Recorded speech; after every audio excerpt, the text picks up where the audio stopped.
प्रभु के पवित्र नाम को सारा आदर और महिमा आज इस अनुग्रह दिन में अर्पित करते हैं। आप सभी प्रिय श्रोताओं को प्रभु यीशु मसीह के नाम से मेरा स्नेह अभिवादन। उत्पत्ति की पुस्तक 17 अध्याय पहला वचन कहता है, जब अब्राहम 99 वर्ष का हो गया तब यहोवा ने उसको दर्शन देकर कहा, मैं सर्वशक्तिमान ईश्वर हूँ, मेरी उपस्थिति में चल और सिद्ध होता जा।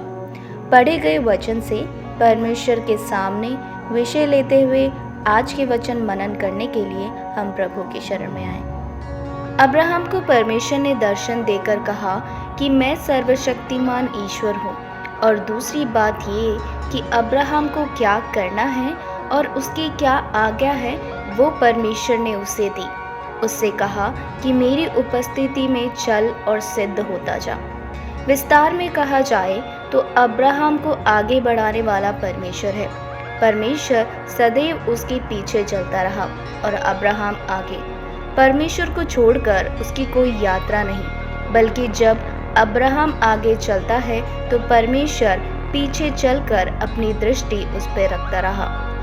जब हम कभी भीड़ वाली जगह पर अपने बच्चों के साथ जाते हैं तो बच्चों को हमेशा अपने पीछे आने के लिए नहीं, बल्कि उन्हें आगे चलने के लिए कहते हैं, ताकि बड़े लोग पीछे से अपने बच्चों पर दृष्टि लगाए रहें। हो सकता है कि पीछे चलने पर बच्चे राह भटक कर कहीं और चले जाएं, इसलिए बड़े हमेशा उन्हें आगे चलने के लिए कहते हैं ताकि वो सही राह पर चल सके।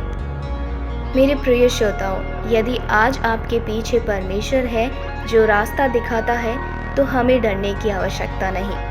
और जब हम परमेश्वर के आगे चलते हैं तो हमें ये ध्यान रखना है कि हमारा रास्ता सही हो।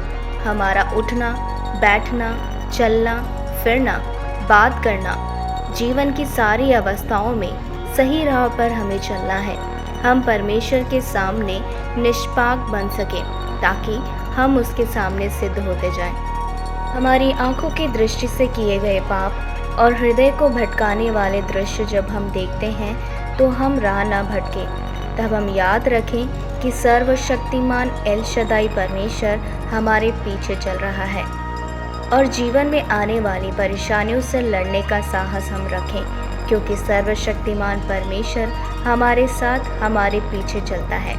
इसका धैर्य हम अपने हृदयों में रखें। हो सकता है हमारी आशाएं खत्म हो गई हो और आज हम मृत्यु के अंधकार में जाते हों, लेकिन हम याद रखें कि हमारी शरण परमेश्वर है। हम खुद जब चलने की क्षमता नहीं रखते तब वो हमें अपनी गोद में उठाकर चलने वाला परमेश्वर है। लूका रचित सुसमाचार 15वां अध्याय 5 से 6 वचन। और जब मिल जाती है तब वह बड़े आनंद से उसे कंधे पर उठा लेता है और घर में आकर मित्रों और पड़ोसियों को इकट्ठा कर कर कहता है, मेरे साथ आनंद करो क्योंकि मेरी खोई हुई भेड़ मिल गई है। हम देखते हैं जब खोई हुई भेड़ मिल जाती है तब परमेश्वर आनंद के साथ उसे कंधे पर उठा कर ले आता है, और इतना ही नहीं, अपने मित्रों और पड़ोसियों से इकट्ठा कर कर कहते हैं कि आनंद करो क्योंकि उन्हें खोई हुई भेड़ मिल गई है। यहाँ हम जो दृश्य देखते हैं वो ये है कि परमेश्वर खोई हुई भीड़ को भी अपने कंधे पर उठा कर लाता है। परमेश्वर ने इस्राएलियों को किस प्रकार चलाया, इसका विवरण हम व्यवस्था विवरण 32वां अध्याय 9 से लेकर 13वें वचन में देख पाते हैं। वचन कहता है, क्योंकि यहोवा का अंश उसकी प्रजा है, याकूब उसका नापा हुआ निज भाग है। उसने उसको जंगल में और सुनसान और गरजने वालों से भरी हुई मरुभूमि में पाया।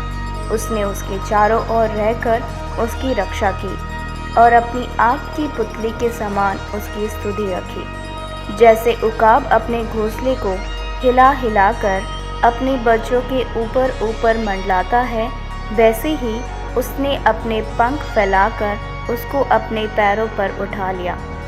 यहोवा अकेला ही उसकी अगुवाई करता रहा और उसके संग कोई पराया देवता ना था। उसने उसको पृथ्वी के ऊंचे ऊंचे स्थानों पर सवार कराया और उसको खेतों की उपज खिलाई। उसने उसे चट्टान में से मधु और चकमक की चट्टानों में से तेल चुसाया। इसलिए मेरे प्रिय श्रोताओं, सर्वशक्तिमान परमेश्वर के सामने निष्पाक होकर चले। इन वचनों के अनुसार इन दिनों में परमेश्वर की शक्ति आप सभी पर प्रकट होने पाए। आंखें बंद करें, हम प्रार्थनाओं में जाएं। परमपिता परमेश्वर, आपके सामने हम निष्पाक होकर सिद्ध होते चले जाएं, इसलिए आप हमारी सहायता करें। आपकी शक्ति हमारे सारे विषयों पर हम अनुभव करने पाएं, ऐसा होने में आप हमारी सहायता करें। इस प्रार्थना को प्रभु यीशु मसीह के नाम से मांगते हैं, आमीन।